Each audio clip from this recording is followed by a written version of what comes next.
The American Yawp. Chapter 5. Colonial Society. Section 1 Introduction.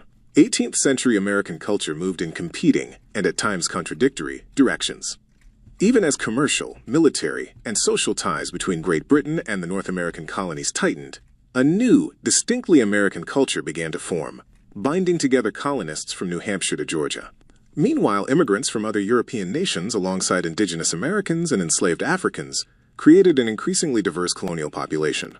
All these different identities, women, men, and fluid people of all backgrounds, whether indigenous American, European, and African, led distinct lives within different communities and sovereignties. While life in the 13 colonies was shaped in part by European practices and participation in the larger Atlantic world, emerging cultural patterns increasingly transformed colonial North America into a society distinct from that of Great Britain. Section 2. Consumption and Trade in the British Atlantic. Transatlantic trade greatly enriched Britain, and it also created high standards of living for many North American colonists. This two-way relationship reinforced the colonial feeling of commonality with British culture. It was not until trade relations, disturbed by political changes and the demands of warfare, became strained in the 1760s that colonists began to question these ties. During the 17th and 18th centuries, developments in manufacturing, transportation, and the availability of credit increased the opportunity for colonists to purchase consumer goods. Instead of making their own tools, clothes, and utensils, colonists increasingly purchased luxury items made by specialized artisans and manufacturers. As the incomes of Americans rose and the prices of these commodities fell, these items shifted from luxuries to common goods. The average person's ability to spend money on consumer goods became a sign of their respectability. Historians have referred to this process as the, quote, consumer revolution. Britain relied on the colonies as a source of raw materials, such as lumber and tobacco. Both Anglo and indigenous Americans engaged with new forms of trade and financing that increased their ability to buy or utilize British-made goods. But the ways in which colonists paid for these goods varied sharply from those in Britain. When settlers first arrived in North America, they typically carried very little British money with them. Discovering no precious metals, and lacking the Crown's authority to mint coins, colonists relied on barter and non-traditional forms of exchange, including everything from nails to the wampum used by indigenous American polities in the Northeast. To deal with the lack of currency, many colonies resorted to commodity money, which varied from place to place. In Virginia, for example, the colonial legislature stipulated a rate of exchange for tobacco, standardizing it as a form of money in the colony. Commodities could be cumbersome and difficult to transport, so a system of notes developed. These notes allowed individuals to deposit a certain amount of tobacco in a warehouse and receive a note bearing the value of the deposit that could be traded as money.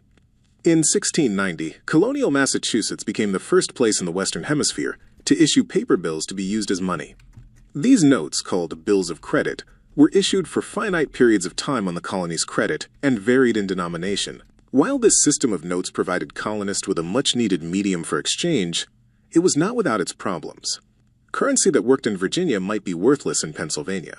Colonists and officials in Britain debated whether it was right or desirable to use mere paper, as opposed to gold or silver, as a medium of exchange. Paper money tended to lose value quicker than coins, and was often counterfeited. These problems, as well as British merchants' reluctance to accept depreciated paper notes, caused the Board of Trade to restrict the usage of paper money in the Currency Acts of 1751 and 1763. Paper money was not the only medium of exchange, however. Colonists also used metal coins. Barter and the extension of credit, which could take the form of bills of exchange, akin to modern-day personal checks, remained important forces throughout the colonial period. Still, trade between colonies was greatly hampered by the lack of standardized money. Businesses on both sides of the Atlantic advertised both their goods and promises of obtaining credit. The consistent availability of credit allowed families of modest means to buy consumer items previously available only to elites. Cheap consumption allowed middle-class Americans to match many of the trends in clothing, food, and household decor that traditionally marked the wealthiest aristocratic classes. Anglo-Americans, often seen by their London peers as provincial or less cultivated, could present themselves as lords and ladies of their own communities by purchasing and displaying British-made goods. Visiting the home of a successful businessman in Boston, John Adams described, quote, "The furniture, which alone cost £1,000 sterling, a seat it is for a noble man, a prince, the Turkey carpets, the painted hangings, the marble table, the rich beds with crimson damask curtains and counterpins, the beautiful chimney clock, the spacious garden, are the most magnificent of anything I have seen." But many worried about the consequences of rising consumerism, A writer for the Boston Evening Post remarked on this new practice of purchasing status. For 'tis well known how credit is a mighty inducement with many people to purchase this and the other thing which they may well enough do without. Colonial Americans became more likely to find themselves in debt, whether to their local shopkeeper or a prominent London merchant, creating new feelings of dependence. Of course, the 13 continental colonies were not the only British colonies in the Western Hemisphere. In fact, they were considerably less important to the Crown than the sugar-producing islands of the Caribbean, including Jamaica, Barbados, the Leeward Islands, Grenada, St. Vincent, and Dominica. These British colonies were also inextricably connected to the continental colonies. Caribbean plantations dedicated nearly all of their land to the wildly profitable crop of sugarcane, so North American colonies sold surplus food and raw materials to these wealthy island colonies. Lumber was in high demand, especially in Barbados, where planters nearly deforested the island to make room for sugar plantations.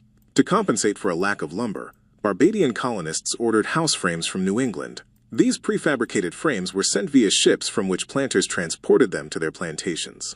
Caribbean colonists also relied on the continental colonies for livestock, purchasing cattle and horses. The most lucrative exchange of all was the slave trade, with disastrous consequences. Connections between the Caribbean and North America brought commercial benefits to both regions. Those living on the continent relied on the Caribbean colonists to satisfy their craving for sugar and other goods like mahogany. British colonists in the Caribbean began cultivating sugar in the 1640s, and sugar took the Atlantic world by storm. In fact, by 1680, sugar exports from the tiny island of Barbados were valued more than the total exports of all the continental colonies. Jamaica, acquired by the Crown in 1655, surpassed Barbados in sugar production toward the end of the 17th century. North American colonists, like Britons around the world, craved sugar to sweeten their tea and food.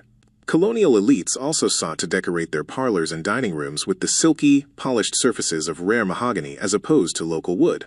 While the bulk of this in-demand material went to Britain and Europe, New England merchants imported the wood from the Caribbean, where it was then transformed into exquisite furniture for those who could afford it. Women were integral to trade and consumption in 18th century cities. Many were active in the marketplace, managing stalls, trading goods, utilizing credit, and placing advertisements for goods. For example, tavern owner Abigail Stoneman enticed guests by offering billiards tables, and she regularly bought and sold merchandise from Atlantic merchants, many of whom she boards. Stoneman was an exceptionally successful businessperson, but women with smaller businesses also employed similar tactics. Trade with indigenous people also enriched the empire. Indigenous people consumed European guns, alcohol, kettles, knives, woolen blankets, and other everyday items. Europeans, in turn, purchased furs, deer hides, handicrafts, copper, and food.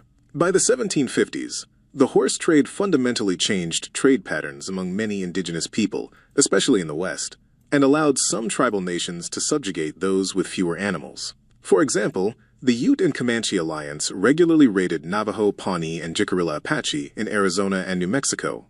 The horse also increased the gap between men's and women's work, and, in the case of the Ochitisacoan, altered the lifestyle of its people from a matrilineal to a patrilineal society. These systems of trade all existed with the purpose of enriching Great Britain. To ensure that profits ended up in Britain, Parliament imposed taxes on trade under the Navigation Acts. These taxes intertwined consumption with politics. Prior to 1763, Britain found that enforcing the regulatory laws they passed was difficult, and often cost them more than the duty revenue they would bring in. As a result, colonists found it relatively easy to violate the law and trade with foreign nations, pirates, or smugglers. Customs officials were bribed easily, and it was not uncommon to see Dutch, French, or West Indies ships laden with prohibited goods in American ports. When smugglers were caught, their American peers often acquitted them. British officials estimated that nearly 700,000 pounds worth of illicit goods was brought into the American colonies annually. Pirates also helped to perpetuate the illegal trading activities by providing a buffer between merchants and foreign ships. Beginning with the Sugar Act in 1764 and continuing with the Stamp Act and the Townshend Acts, Parliament levied taxes on sugar, paper, lead, glass, and tea, all products that contributed to colonists' sense of gentility. In response, colonists organized non-importation agreements and reverted to domestic products. Homespun cloth became a political statement by women such as the Daughters of Liberty, as they boycotted British-made goods. A writer in the Essex Gazette in 1769 proclaimed, "I presume there never was a time when, or a place where, the spinning wheel could more influence the affairs of men than at present." The consumer revolution fueled the growth of colonial cities. Cities in colonial America were crossroads for the movement of people and goods, and 1 in 20 colonists lived in cities by 1775. Some cities grew organically over time, while others were planned from the start. New York's and Boston's 17th century street plans reflected the haphazard arrangement of medieval cities in Europe. In other cities like Philadelphia and Charleston, civic leaders laid out urban plans according to calculated systems of regular blocks and squares. Planners in Annapolis and Williamsburg also imposed regularity and order over their city streets through the placement of government, civic, and educational buildings. By 1775, Boston, Newport, New York, Philadelphia, and Charleston were the 5 largest cities in British North America. Philadelphia, New York, Boston, and Charleston had populations of approximately 40,000, 25,000, 16,000, and 12,000 people, respectively. Urban society was highly stratified. At the base of the social ladder were the laboring classes, which included both enslaved and free people ranging from apprentices to master craftsmen. While the legal status and rights of enslaved people were more flexible in the 17th and early 18th centuries than after the establishment of the United States, their position was always more vulnerable than that of free working people. Next came the middling sort: shopkeepers, artisans, and skilled mariners. Above them stood the merchant elites, who tended to be actively involved in the city's social and political affairs, as well as in the buying, selling, and trading of goods. Enslaved men and women had a visible presence in both northern and southern cities. Many enslaved people lived in rural areas and performed agricultural labor, but not exclusively so. In port cities, enslaved laborers often worked as domestic servants and in skilled trades: distilleries, shipyards, lumber yards, and rope walks. Between 1725 and 1775, slavery became increasingly significant in the northern colonies as urban residents sought greater participation in the maritime economy. Massachusetts was the first slaveholding colony in New England.